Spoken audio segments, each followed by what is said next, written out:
अस्सलाम वालेकुम।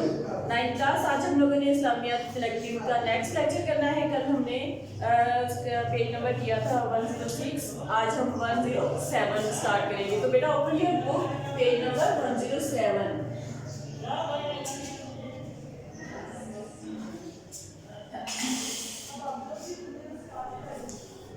आज हमें करना है दिफाई जंगें।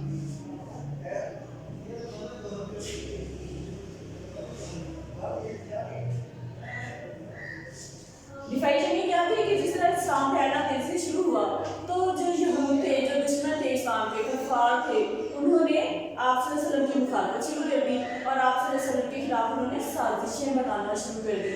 और इसके नतीजे में क्या हुआ कि कुछ जो गज़वा थे वो हुए, यानी कि गज़वा बदर, गज़वा उहद, इस तरह करके जंगें हुई। तो दिफाई जंगें यानी कि हिफाजत के तौर पे, अपनी हिफाजत के लिए जो जंगें लड़ी गई उनके बारे में आज हम रीडिंग करेंगे। पेज नंबर 106 से स्टार्ट हो रहा है। बताइए, हुज़ूर सल्लल्लाहु अलैहि वसल्लम मक्के से जब चले तो चंद ही दिनों के बाद कुरैश ने अब्दुल्ला बिन उबी को, जो हिजरत से कब इंसार सरदार था, उसको खत लिखा कि तुमने हमारे आदमी को अपने यहाँ पनाह दी है। हम खुदा की कसम खाते हैं कि या तो तुम लोग इसको कत्ल कर डालो या मदीने से निकाल दो, वरना हम सब तुम पर हमले करके तुम्हें फना कर देंगे। कुरैश इस किस्म की धमकियाँ देते रहते थे क्योंकि कुरैश जो थे वो मुसलमानों के दुश्मन थे, तो वो अपना हर तरीका इस्तेमाल कर रहे थे, हर हरबा इस्तेमाल कर रहे थे।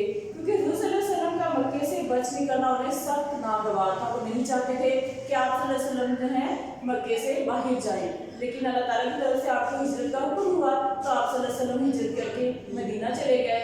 इस बात पे कुरैश जो थे वो बरहम हुए, नाराज हुए, उन्हें गुस्सा आया और तैश में आके उन्होंने धमकियाँ देना शुरू कर दी।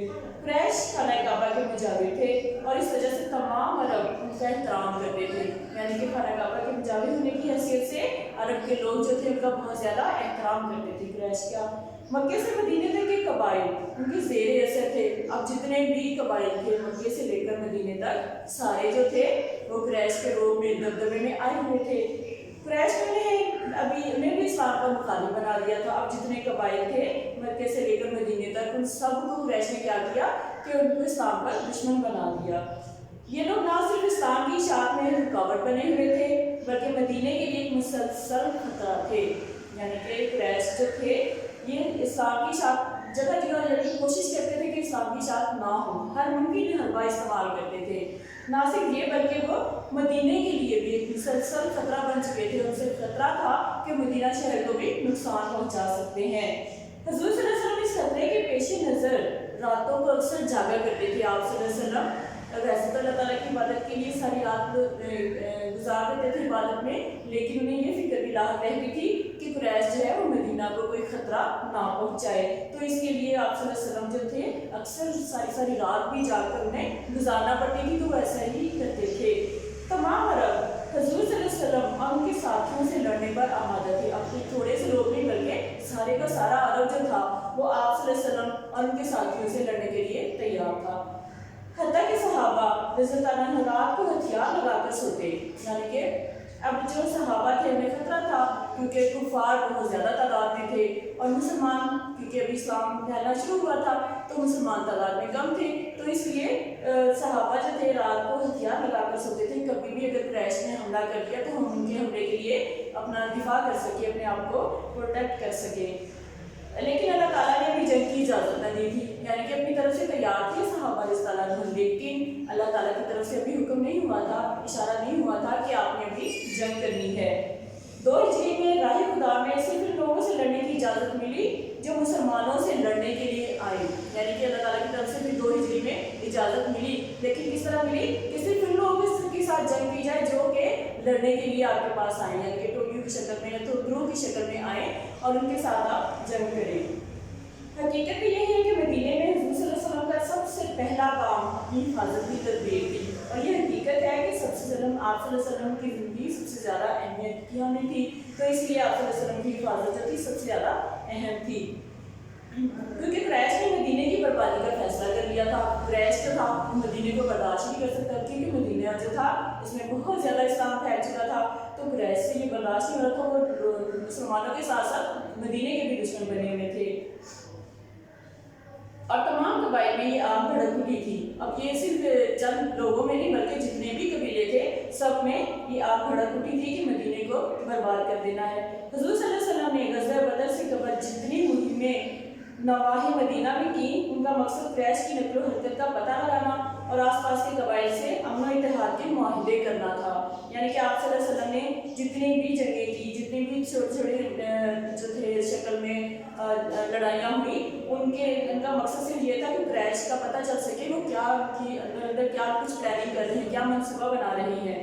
اور آس پاس کے قبائل سے بھی آپ صلی اللہ علیہ وسلم نے امن و اتحاد کے معاہدے بھی کیے تاکہ ان کا تھا ان کے ساتھ ہو سکے. حضور صلی اللہ علیہ وسلم امن کا درس دینے کے لیے دنیا میں تشریف لائے, لیکن دشمنان اسلام نے آپ صلی اللہ علیہ وسلم آپ کے ساتھیوں کا جینا دوبھر کر دیا. آپ صلی اللہ علیہ وسلم نے اللہ تعالیٰ کا پیغام لوگوں کو دیا جو کہ امن کا پیغام تھا, لیکن جو لوگ تھے وہ آپ کے دشمن بن گئے. اور خاص طور پہ دشمنان اسلام جو تھے انہوں نے آپ صلی اللہ علیہ وسلم اور آپ صلی اللہ علیہ وسلم کے جتنے بھی ساتھی تھے سب کا جینا مشکل کر دیا, ان کو ہر طریقے سے اذیتیں دیتے, تکلیفیں پہنچاتے. ہجرت کے بعد مسلمانوں کی اجتماعی قوت میں اضافہ ہوا. اب جیسے مکہ سے مدینہ ہجرت کر کے آئے تو وہاں پہ لوگوں نے بہت پرتپاک طریقے سے آپ صلی اللہ علیہ وسلم کا استقبال کیا.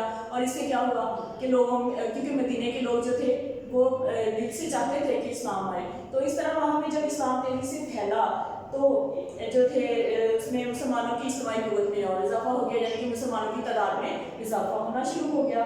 اور مشرکین مکہ کی آتش دعوت بھڑک اٹھی, یعنی کہ مشرکین جو تھے اب ان کے اندر ایک آگ بھڑک رہی تھی کہ ہم کسی طرح سے مسلمانوں کو روکیں, اسلام پھیلنے سے روکیں, مسلمانوں کو ختم کر دیں.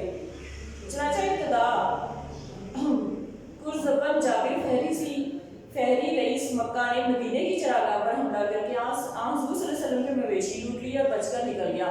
اب ایک کافر تھا جو کہ پرزبن جابر فہری رئیس تھا اس کا نام, اور اس نے مکے کی مدینے کی چراگاہ پر جہاں پہ بھیڑ بکریاں چل رہی تھی وہاں پہ حملہ کر دیا, اور جتنی بھیڑ بکریاں تھیں ان کو مویشی جو تھے وہ زبردستی لوٹ کر وہ لے گئے اور بچ کے بھی نکل گیا اس کو. یعنی کہ اس طرح سے دھوکے سے آیا اور اس نے جو بھیڑ بکریاں تھیں ان کو لیا اور لوٹ کے واپس چلا گیا. چند روز بعد عمرو بن حضری مسلمانوں کے ساتھ ایک جھڑپ میں مارا گیا. یہ جو کافروں کا ایک آدمی تھا جس کا نام تھا عمرو بن الحضری, تو یہ مسلمانوں کے ساتھ ایک جھڑپ یعنی کہ لڑائی ہوئی تو اس میں وہ مارا گیا, جس سے قریش تو مدینے پر فوری حملے کا موقع فراہم کر دیا. قریش تو موقع کی تلاش میں تھے, ان کو فوراً موقع مل گیا کہ ہمارا ایک آدمی جو ہے مسلمانوں کے ہاتھ مارا گیا ہے, تو انہوں نے جو ہے انہیں فوراً حملے کا اپنے موقع مل گیا.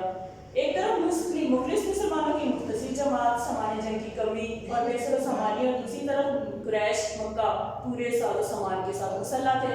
یعنی کہ مسلمان ابھی اسلام پھیلنا شروع ہوا تھا تو وہ بیچارے بے سر و سامانی کی حالت میں تھے, ان کے پاس زیادہ جنگ کے لیے سامان نہیں تھے, نہ ہتھیار تھے زیادہ لڑنے کے لیے, اور نہ ہی ان کے پاس اپنی حفاظت کے لیے کوئی سامان تھا. تو انہوں نے سامان جنگ کی کمی ان کے پاس تھی اور بے سر و سامانی کی حالت میں تھے. اور لیکن قریش مکہ جو تھے ان کے جو تھے پورے ہر چیز ان کے پاس موجود تھی جنگ کی. تو اس طرح سے بدر کے میدان میں دونوں جماعتوں نے ڈیرے ڈال دیے. اب ظاہر ہے جب کفار پہنچ گئے لڑائی کے لیے تو ان کو لڑائی کو روکنے کے لیے ادھر سے مسلمان بھی پہنچ گئے, تو پورے میدان جنگ میں دونوں جو فریقیں تھے وہ آمنے سامنے ہو گئے. حضور صلی اللہ علیہ وسلم خوشی خضو کی حالت آئی تھی, دونوں ہاتھ پھیلا کر بارگاہ الہی میں عرض کرتے, خدایا تو نے مجھ سے جو وعدہ کیا ہے آج بلا کر. آپ صلی اللہ علیہ وسلم بہت پریشان تھے اور انہوں نے اللہ تعالیٰ سے رو رو کر دعا کی کہ اللہ تو نے میرے ساتھ جو وعدہ کیا تھا آج اس کو پورا کر دے. محویت اور بے خودی کی حالت میں کبھی سجدے میں گرتے اور بھی گراتے تاکہ نبی مبارک فتح کی پیشن گوئی سے آشنا ہوئے. یعنی کہ آپ صلی اللہ علیہ وسلم جو تھے ان کو اس قدر محویت اور بے خودی کی حالت ہو گئی تھی کہ وہ سجدے میں گئے اور گرتے اور پھر گراتے بار بار اللہ تعالیٰ سے دعا کرتے, لیکن یہاں تک کہ اللہ جو تھے آپ صلی اللہ علیہ وسلم کو پیشن گوئی کی بشارت ملی. سورہ قمر میں ہے سَيَهْزَمُ الْجَمْعُ وَيُوَلُّونَ الْأَدْبَارَ, فوج کو شکست دی جائے گی اور وہ پیٹھ پھیر دیں گے. بدر کا مارکا اصحار اور جان بازی کا مارکا تھا. اب جنگ بدر کی بات ہو رہی ہے کہ اس میں کیا تھا کہ اصحار یعنی کہ قربانی اور اپنی جان قربان کرنے کا جذبہ تھا لوگوں میں. فوجی آمنے سامنے ہوئی, کفار اور مسلمان آمنے سامنے تھے لڑنے کے لیے. تو لوگوں نے دیکھا کہ خود ان کے جگر کے ٹکڑے تلوار کے سامنے ہیں. اب لوگوں نے دیکھا کہ ان کے جو कुफार थे। अब उनमें कुछ ऐसे मुसलमान थे जिनके कुछ लोग जो थे वो मुसलमान नहीं हुए थे, तो वो आमने सामने थे। लेकिन हुज़ूर सल्लल्लाहु अलैहि वसल्लम की मोहब्बत और दीन इस्लाम की लगन इन सब पर भारी थी। हक गालिब आया, कुफर की कमर टूट गई, यानी कि जो सच्चाई थी उसकी जीत हो गई और कुफर जो था वो निस्फ़ नबूद होकर रह गया। क्रैश की 70 मोतबर और मुअज़्ज़िज़ अशख़ास जो थे वो कैद हुए। अब उनके जो मुअज़्ज़िज़ आदमी थे, जो लोग थे मुअज़्ज़िज़ 70 आदमी जो थे क्रैश के, उनको कैद कर लिया गया और उन्हें छुड़ाने के लिए क्रैश ने मदीने में आमद रफ्त शुरू कर दिया। क्रैश ने क्या किया कि हमारे आदमी जो पकड़े गए हैं उनको बचाने के लिए, उनको छुड़ाने के लिए किसी तरह से उन्होंने तरीके इस्तेमाल करने शुरू कर दिया और इसके लिए उन्होंने मदीने में आना जाना शुरू कर दिया। आमद रफ्त होता है आना जाना। मुसलमानों से मिलने जुलने का इत्तेफाक हुआ, कुरान की आवाज़ कानों में पड़ी और पत्थर दिल मोम हो गए। अब जब उनकी आमद शुरू हुई तो उससे क्या हुआ कि मुसलमानों से मिलने जुलने के लिए एक मौका फराहम हो गया और उनकी कानों में कुरान पाक की आवाज़ें जब आने लगी तो उनके जो पत्थर दिल थे वो मोम हो गए। फतेह बदर की तरक्की का पहला कदम था, यानी कि फतेह बदर जो थी ये इसका पहला मौका था। तो क्रैश के तमाम मुखालिफ इस्लाम सरदार इस जंग में मारे गए थे। अब कुफार के साथ क्या हुआ था कि उनके जितने भी मुखालिफ थे वो सब इस जंग में मारे गए थे। जो इस्लाम के मुखालिफ थे, यानी कि जो इस्लाम के दुश्मन थे, कुफार थे, वो मारे गए थे। इस प्रकार मुसलमानों के खिलाफ यहूदियों के जज्बे हसद को बढ़ा दिया। गोया मदीने में इस्लाम की मुखालफत में इजाफा हो गया। अब जब इस तरह के हालात हुए तो कुफार और ज़्यादा भड़क उठे और उन्होंने मुसलमानों के खिलाफ यहूदियों के जज्बे हसद को बढ़ाना शुरू कर दिया, यानी कि जो उनके साथ हसद जो थी उनकी उसमें और इजाफा करना शुरू कर दिया। उनको इस तरह की बातें की कि वो और ज़्यादा उन्हें गुस्सा आना शुरू हो गया। गोया मदीने में इस्लाम की मुखालफत में और इजाफा हो गया, यानी कि कम होने के बजाय मुखालफी और बढ़ते गए, ज़्यादा होते गए। मकतूलीन ने बदर का इंतकाम लेने के लिए ओहद का मार्का हुआ। अब जो बदर में जो कत्ल हुए थे, जंग बदर में जो कुफार कत्ल हुए थे, उनके लिए उन्होंने इंतकाम लेने के लिए एक और जंग की तैयारी शुरू कर दी जिसका नाम था ग़ज़वा उहद। और यहूद मदीना ने मुआहदे की खिलाफ वर्जी करते हुए क़ुरैश मक्का का दरपर्दा साथ दिया। अब मदीने के यहूदी जो थे तो मदीने में, लेकिन उन्होंने मक्का के जो क़ुरैश थे उनका साथ देना शुरू कर दिया। कोहे अहद के दामन में दोनों फौजों का आमना सामना हुआ। एक और जंग, यानी कि जंग बदर हुई, फिर उसके बाद जंग उहद शुरू हो गई। तो इसके लिए भी दोनों फौजें जो थी मुसलमान और कुफार आमने सामने आ गए। ये जंग हुज़ूर सल्लल्लाहु अलैहि वसल्लम के साथियों के लिए सख्त आजमाइश की जंग थी। ये जंग जो थी उहद की जंग, ये आप सल्लल्लाहु अलैहि वसल्लम के लिए बहुत ही आजमाइश की जंग थी। मुसलमानों के 70 आदमी इस जंग में शहीद हुए थे। हुज़ूर सल्लल्लाहु अलैहि वसल्लम के दंदान मुबारक और चेहरा मुबारक पर जख्म आए थे, यानी कि इस जंग में ग़ज़वा उहद में आप सल्लल्लाहु अलैहि वसल्लम के यानी कि जिस्मानी तौर पर जख्मी हुए थे और आप सल्लल्लाहु अलैहि वसल्लम के दंदान मुबारक जो थे वो शहीद हो गए थे और चेहरा मुबारक पर भी जख्म आए थे, यानी कि दांत जो थे वो भी टूट गए थे। लेकिन आप सल्लल्लाहु अलैहि वसल्लम के अज़्म इस्तिक़लाल में ज़रा बराबर फ़र्क ना आया। इतनी तकलीफ़ के बावजूद भी आप सल्लल्लाहु अलैहि वसल्लम में इस कदर सब्र था कि उन्हें ज़रा भी तकलीफ़ का एहसास ज़ाहिर ना होने दिया। कुफार हर तरह से हटकर आप सल्लल्लाहु अलैहि वसल्लम पर हजूम करते, लेकिन ज़ुल्फ़कार की बिजली से ये बादल छट छट कर रह जाता। कुफार जो थे तरीके बदल कर, रास्ते बदल कर आप सल्लल्लाहु अलैहि वसल्लम पर हमला करते, लेकिन आप ज़ुल्फ़कार क्या थे? तलवार, आप सल्लल्लाहु अलैहि वसल्लम की तलवार थी। तो आप सल्लल्लाहु अलैहि वसल्लम की तलवार की में इस कदर बिजली की सरल थी तो बिजली की तरह वो झपट कर दुश्मनों का मुकाबला करते थे। मदीने में हुज़ूर सल्लल्लाहु अलैहि वसल्लम की ज़ख्मी होने की खबर पहुंची तो लोग निहायत बेताबी से दौड़े।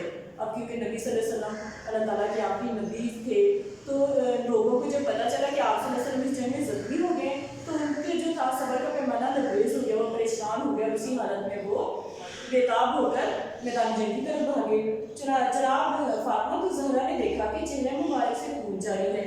आप सल्लल्लाहु अलैहि वसल्लम की बेटी हज़रत फातिमा तो ज़हरा ने जब देखा कि आप सल्लल्लाहु अलैहि वसल्लम के चेहरे से खून निकल रहा है तो हज़रत अली सिपर में पानी भर कर लाए, पानी का प्याला लेकर आए और जनाब सैयदा हज़रत फातिमा आप सल्लल्लाहु अलैहि वसल्लम के ज़ख्म धोती थी, लेकिन खून था कि थमता ही ना था, यानी कि ज़ख्म इस कदर गहरे थे कि खून रुकने का नाम ही ले रहा था। आखिर चिराई का टुकड़ा जलाकर ज़ख्म पर रखा तो खून जो थमा। फिर क्या किया उन्होंने, क्योंकि दवाई उस वक्त में इतनी फॉरेन मेडिसिन जिस तरह आज है इस्तेमाल भी नहीं थी, تو حضرت فاطمہ رضی اللہ عنہ نے کیا کیا کہ چٹائی کا ایک ٹکڑا لیا، اس کو جلایا، اس کی رات کو آپ صلی اللہ علیہ وسلم کے زخم پہ رکھا، اور اس طرح آپ صلی اللہ علیہ وسلم کے جو تھے زخم سے خون نکلنا بند ہو گیا۔ خواتین قریش نے انتقام میں بدر کی جوش میں مسلمانوں کی لاشوں سے بدلہ لیا، یعنی کہ کفار کی جو خواتین تھی ان میں اس قدر نفرت بھری ہوئی تھی کہ انہوں نے لاشوں کو بھی معاف نہیں کیا، ان کے بھی انہوں نے کیا کیا کہ کسی کے ناک کاٹ دیے، کسی کے کان کاٹ دیے۔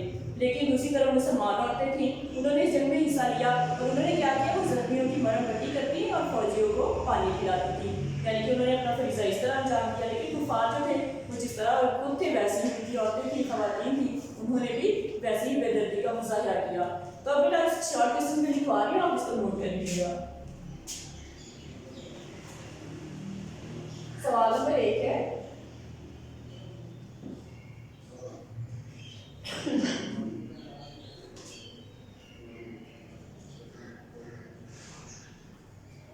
قریش نے عبداللہ بن ابی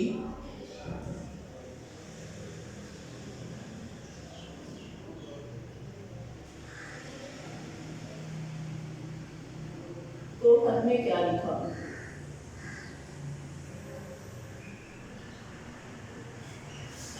اس کا جواب بیٹا پیج نمبر 106 پر ہے، پیج نمبر 106۔ اس کا آنسر ہے فرسٹ لائن میں جو ہے قریش نے عبداللہ بن ابی یہاں سے لے کر، اور نیکسٹ پیج پہ 107 پر ہے تمہیں فنا کر دیں گے، یہاں تک اس کا آنسر ہے۔ سوال نمبر 2،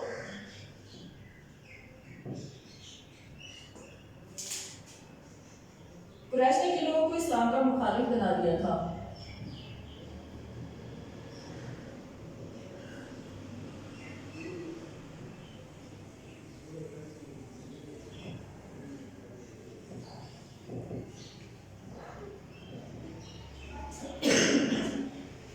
پیج نمبر 107 پر بیٹا اس کا آنسر دیکھیں، سیکنڈ پیراگراف ہے خانہ کعبہ یہاں سے لے کر، اور سیکنڈ لائن میں آ رہا ہے اسلام کا مخالف بنا دیا تھا، یہاں تک اس کا آنسر ہے۔ کوسچن نمبر 3 دیکھیں،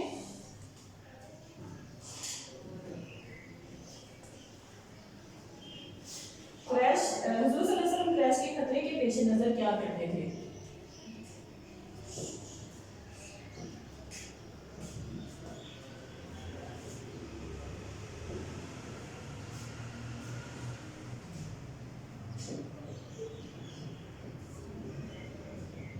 اب قریش کا آپ صلی اللہ علیہ وسلم کیا کرتے تھے کہ ساری رات جاگ کے گزارتے تھے۔ اب اسی سیکنڈ پیراگراف میں تھرڈ لائن میں ہے حضور صلی اللہ علیہ وسلم اس خطے کے پیش نظر جہاں سے لے کر اور جہاں پہ پیراگراف اینڈ ہو ہے جنگ کی اجازت نہ دی، یہاں تک اس کا آنسر آئے گا۔ کوسچن نمبر 4 نوٹ کریں،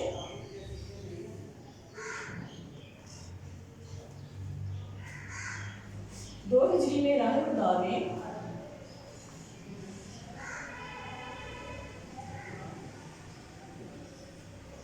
کن لوگوں کو جنگ کی اجازت ملی؟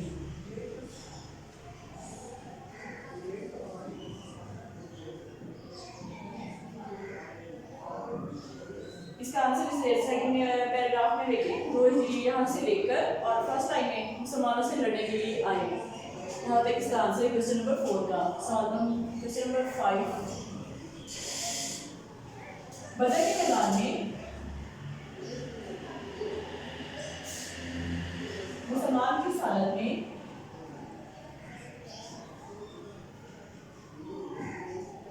جنگ کے لیے آئے،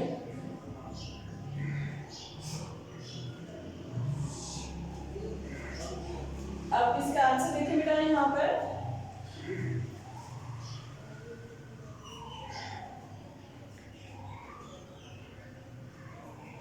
ایک تھرڈ پیراگراف میں دیکھیں 4th لائن میں ایک طرف مخلص مسلمانوں کی مختصر جماعت، یہاں سے لے کر اس کے نیکسٹ لائن میں آ رہا ہے بے سال مسلمان کے ساتھ مسلح کفار۔